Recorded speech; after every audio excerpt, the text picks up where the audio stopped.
Hi. So I grew up in Australia in a place called Melbourne. I was the oldest of four kids. Dad was a cop, Mum was a housewife. And we moved to a place called Canberra when I was 10. Really? That's the first time I've ever heard that. I didn't do too well in Canberra. I got into a lot of trouble.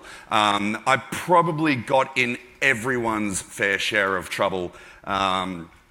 I was fighting, I was drinking, I was slashing my arm. I did not deal well with being a teenager. Mum was so proud. And I just continued down that path for some reason. I was lost, I didn't have any direction, and I ended up getting kicked out of home at 17 and bumbled through life until I hit about 21. And I decided, stuff this.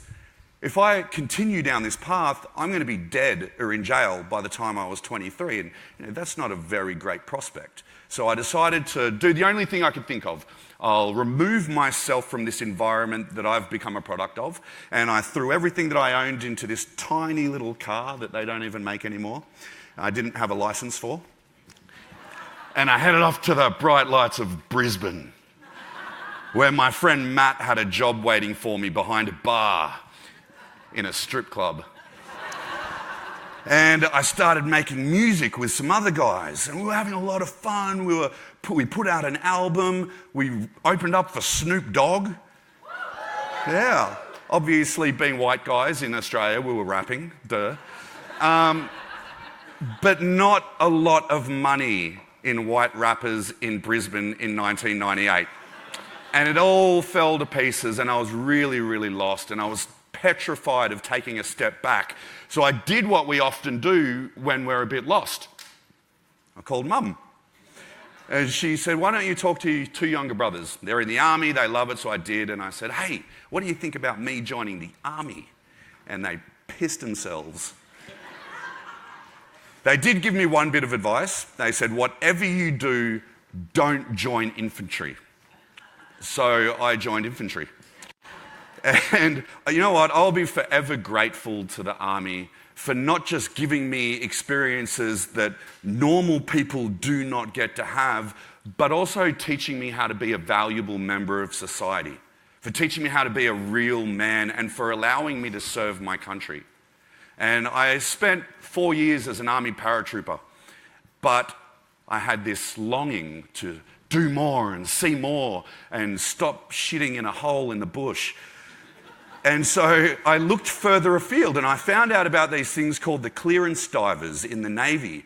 And I didn't know much about them. I knew they were a little bit special. They were a bit like the SAS Special Forces, a bit like the Commandos. No one looked directly at them, just sort of went, oh shit, there's those guys. And I thought to myself, why can't I be one of those guys? What's stopping me from being a bit special like that? And I couldn't come up with an answer. So I decided, I'll give it a crack, I'll give it a go. And I did my service transfer, I went over to the Navy, and I did the first course, which was 3 weeks long. It's called Ship's Divers. It's where you learn to scuba dive, which was great because I'd never scuba dived in my life, and search for bombs. Now, generally, those two things don't go hand in hand. You're not going to go to your local paddy and learn how to scuba dive and search for some mines, but that was the task, and I passed. And then I went on to the 10-day clearance diver selection testing, a little bit like the Navy SEALs test. 70% of my course quit, most of them on the first day.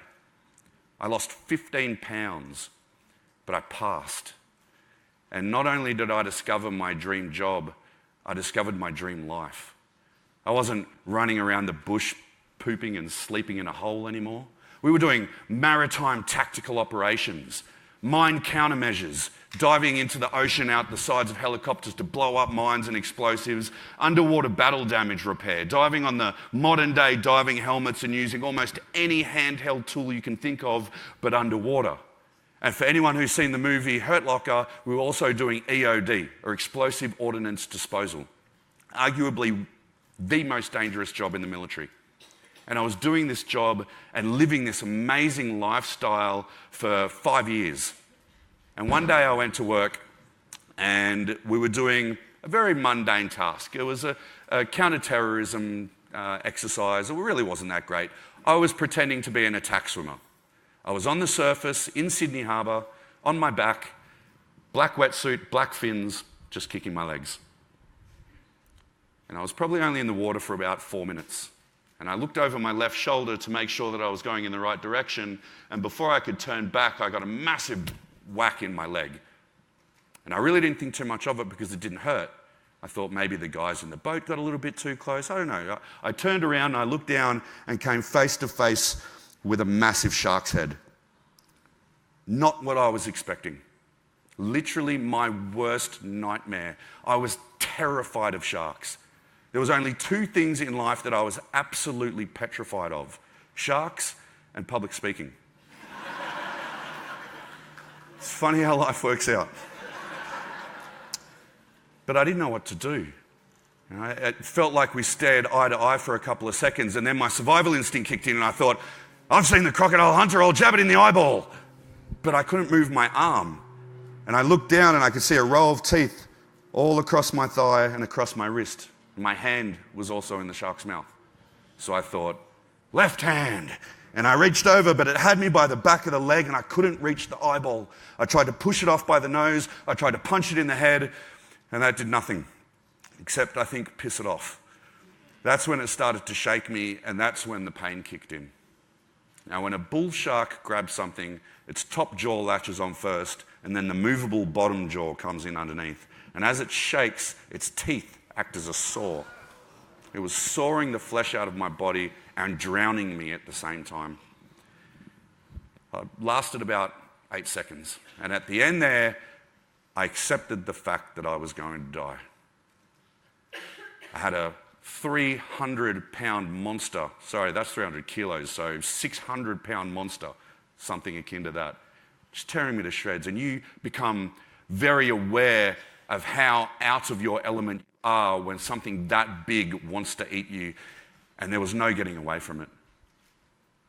And I thought to myself, I'm not going home today. I'm going to die right now. And a calm came over me. And I thought to myself, I've lived 10 lifetimes in these 31 years. And if I'm going to go, I'm ready. And then I popped to the surface. The tail of the shark splashed water in my face. I saw my safety boat and I thought, shit, I'm not dead. I better get out of here. So I started to swim, but my hand was gone and my arm ended at the end of my wetsuit.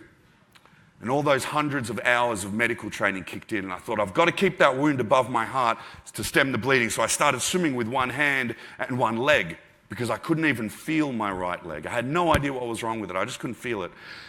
My buddies in the safety boat had seen what was happening and they started gunning it over towards me. They said that when they got close, they could see I was swimming through a pool of my own blood. Fortunately for me, they got to me first. They pulled me out of the water, laid me flat in the boat, and just out of the sheer relief of not being eaten anymore, I passed out. Tomo sprung into action. His training taught him that I was going into cardiac arrest and he needed to stimulate my heart. So he jumped on top of me and he gave me what we call a series of short, sharp jabs to the chest. And it worked. I woke up and I looked over and my hand was gone, freshly mangled by a shark. And I looked up and Tomo was beating the shit out of me. And I just thought, today sucks. I got my priorities in order and I looked at Tomo and I said, mate, can you make sure someone looks after my motorbike? And he shook his head. They got me to the wharf, but the paramedics hadn't turned up at that point, and my chief came down and took control of the situation because they could not stop the bleeding from my leg. He located an artery that was squirting blood, and he grabbed the new guy, Lockie, and he said, Lockie, you've got to stop that bleeding or he's going to die. Lockie had to sit there for 10 minutes with his hand inside my leg, pinching closed a slippery, squirting artery. Something he said he never wants to do again. Ever, ever, ever. But he saved my life. And eventually the paramedics turned up and whisked me off to hospital. And I don't really remember much about the next couple of days. I remember waking up and looking down and seeing that my foot was still there. And I was pretty happy about that. And I ended up keeping it for a week. But the surgeon came in after that first week and he broke it down for me, and he told me that, look, you can keep your leg, Paul, but we can cover up the scars with a skin graft. The chunk will always be there. You'll walk with a limp. You'll never run again. You'll carry that leg around like a lump of dead wood. Your happiness will suffer. Your motivation will suffer. Alternatively, we can remove your leg and have you walking, possibly running on a prosthetic within 12 months. I was so high on morphine and ketamine that I looked him square in the face and said, Doc, you can take my leg and turn me into a Terminator.